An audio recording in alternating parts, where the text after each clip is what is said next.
Hello everybody, I'm with another delegate at the Ugandan Convention here in London. Could you please introduce yourself and tell us who you are? Yeah, thank you very much. My name is Hadija Mbabazi. I'm the former Deputy Mayor, Rubaga Municipality, which is a municipality of Kampala City Council in Uganda. And I'm currently working with the African Child UK as the Human Rights Officer. So just say you are the former Deputy Mayor of Kampala City Council? Or? Yes. Yeah, I'm the former because when Mr. Sematimba was the chairperson of Rubaga Municipality, I was his deputy and I was his Minister for Finance and Administration. Yeah. Fantastic, fantastic. Now, one of the few things people have been talking here, and that's to do with dual citizenship. It's brought a lot of what I'd call hot topic. And at the moment, what do you have to say about that?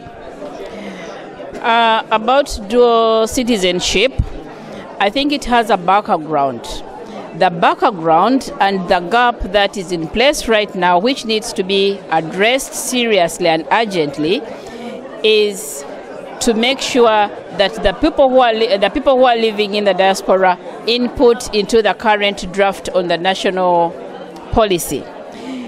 It is common knowledge that whenever a bill is being discussed by Parliament, the people for which that bill is meant to be must be given a right to participate, to input, to give their views, which is the case with the national diaspora policy, which is being discussed by Parliament, and we've been informed that it is now at cabinet level, but there hasn't been any meeting organized by our embassy, by community leaders, to give chance for the people to participate and know what law is being discussed and what is in there.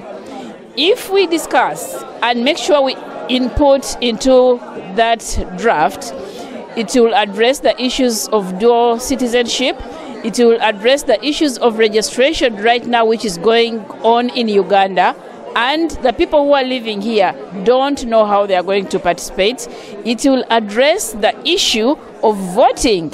Some of our colleagues from neighboring countries, they are allowed to vote. So it is going to address so many issues, but it will be very, very unfortunate for the Parliament to discuss and pass that bill into law without involving people. There is no way how someone who has never lived in the diaspora can go on to discuss and pass a law for us on our behalf without involvement. So what we are calling on right now is that, first of all, even our embassy does not know how many people, how many Ugandans are living here. The census has just taken place in Uganda. It would be a good thing for us also to know at least how many people are living in the diaspora. We've not been given that chance.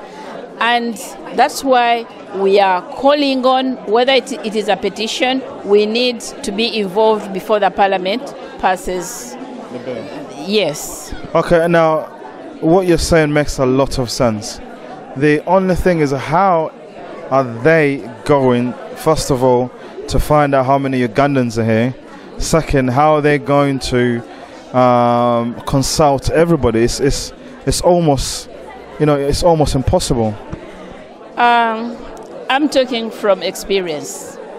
I've participated in so many laws, including the Local Government Act in Uganda, including the Law on Persons with Disabilities, including the Domestic Relations Bill, which is not yet an act in Uganda.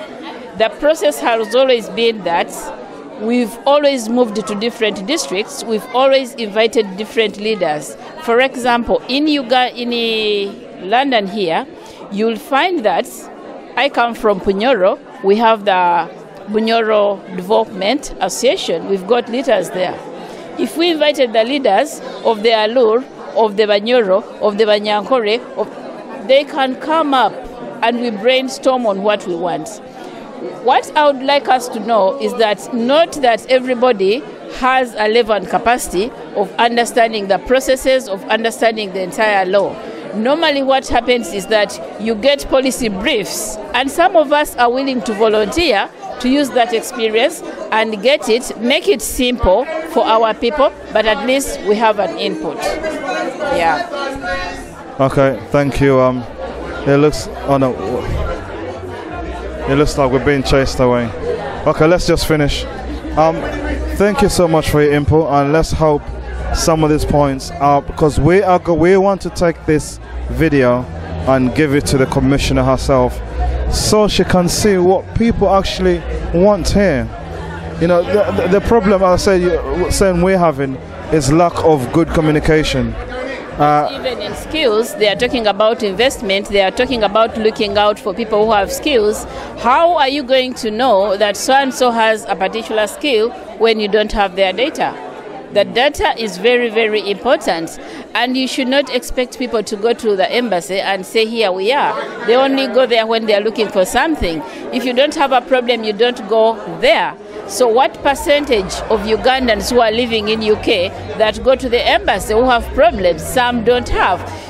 Part of the embassy's work, I need to be corrected, is to look out, to engage with the community, the Ugandan community. They are supposed to come up with the strategies of looking out for Ugandans wherever we are. So for me, that is my suggestion. Yeah. Now, say for instance, you are now the High Commissioner of Uganda to the UK. What would you do to look for Ugandans? One of the things would be to look out for the different organizations that represent different groups of people from different parts of Uganda. If you organized a meeting, say at the embassy, I know they have a hall there, we can come and brainstorm. And then you can use those very groups to begin with. They will not be able to capture everyone, but at least the Banyoro will be able to come up with a list of all the Banyoro they know who are living here, or even to sensitize them and tell them that they are counting you not for a bad reason, but we need to get data so that we can plan for you. So let her invite us, the different stakeholders, we'll brainstorm, we'll contribute to the strategies, and then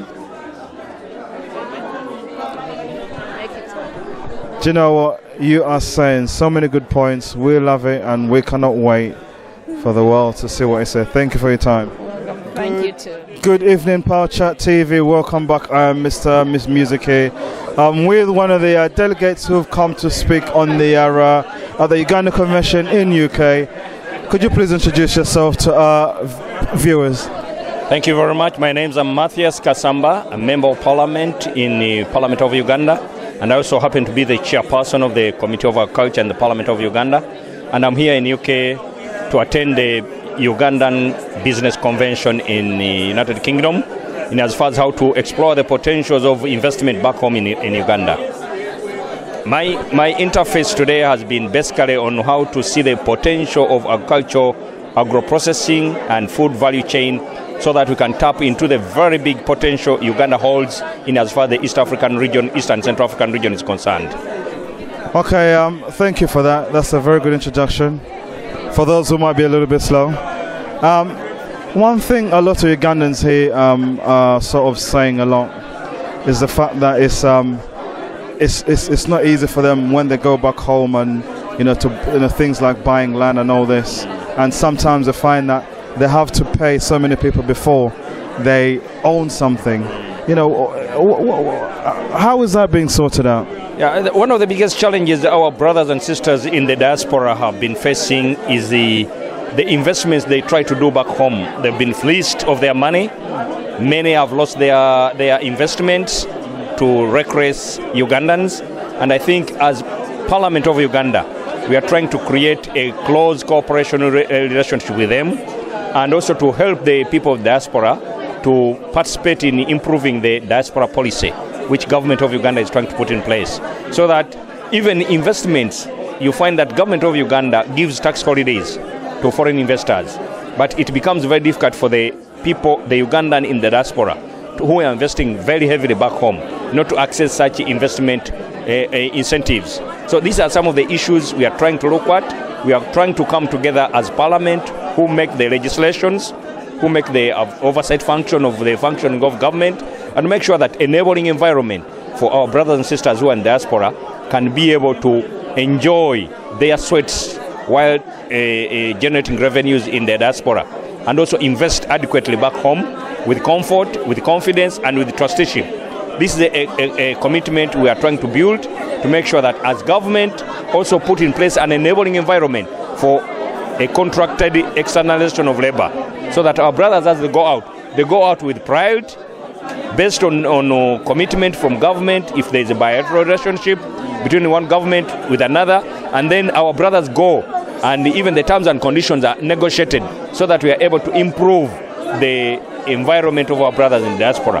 And also when it comes to investment, if they can also establish investment portfolios whereby they can invest in big investments like roads, like electricity, like big investments which would generate for them money, and then they are able to improve the investment back home. Okay, the other thing is you've got youth, as I call it, the age is 18 to 35. Some of them, they do want to come back home. They do want to go back home and work.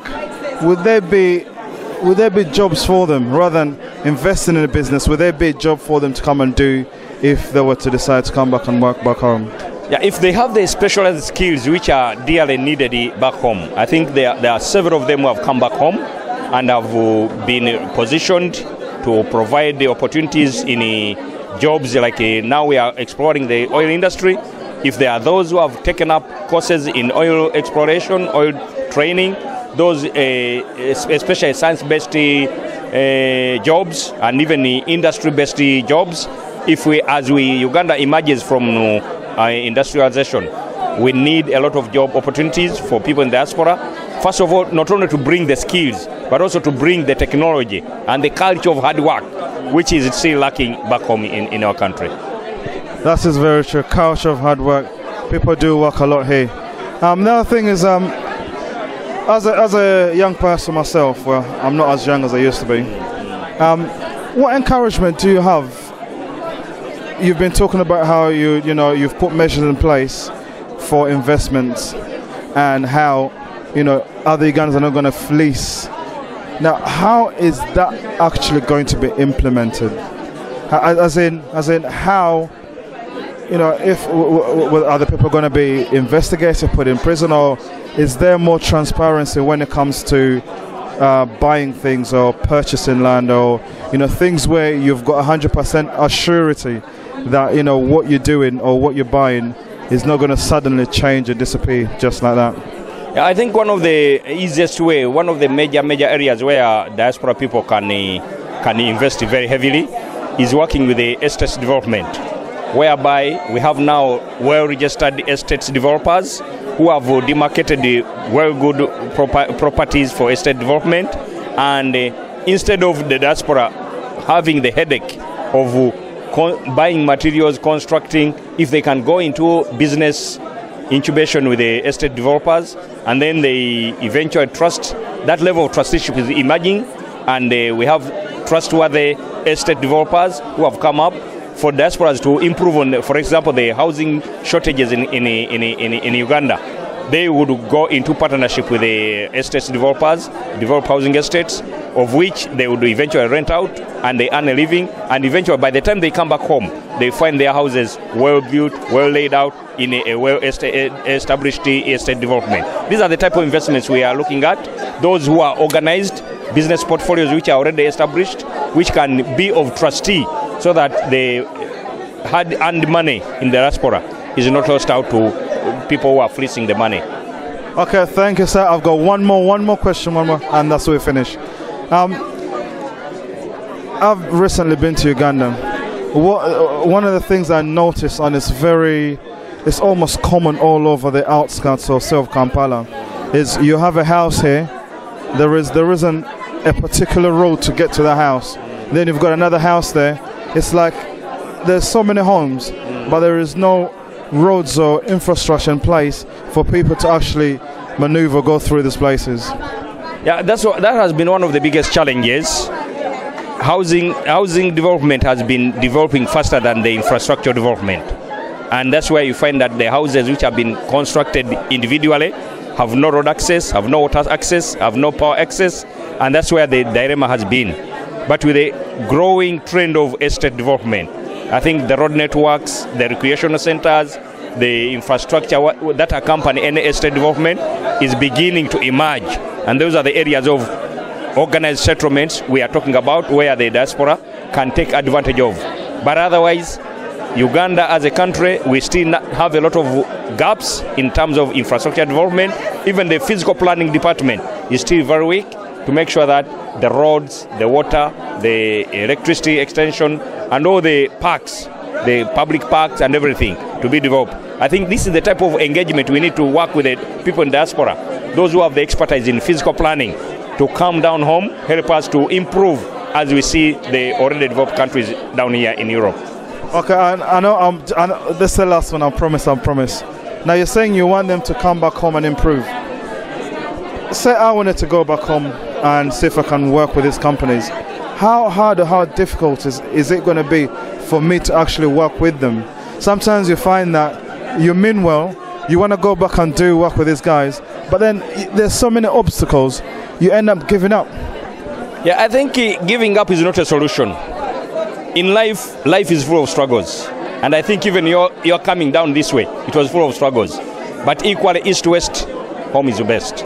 So much as we are grappling with so many problems back home, if you have a specialized idea which you would come up with, work with a few people, positive-minded people down there home, I think we can hit the journey running. Because the potential for development and the gaps you see down there home need a lot of innovation, need a lot of commitment, need a lot of resolution. So it is the resolve you hold to make sure that you come back home and change the bad situation which has prevails. I think is the main driver which will help you to land, however difficult the situation may be, but make sure that we make a contribution to transform our country, like how these Europeans came to Africa, transform themselves by exploring the potential we had, which we ourselves have failed to tap into. Thank you for your time. Thank you so much. May you enjoy your time in London. Thank you so much. Thank you so much. Thank you. Watoto wanalia, abana bakaba.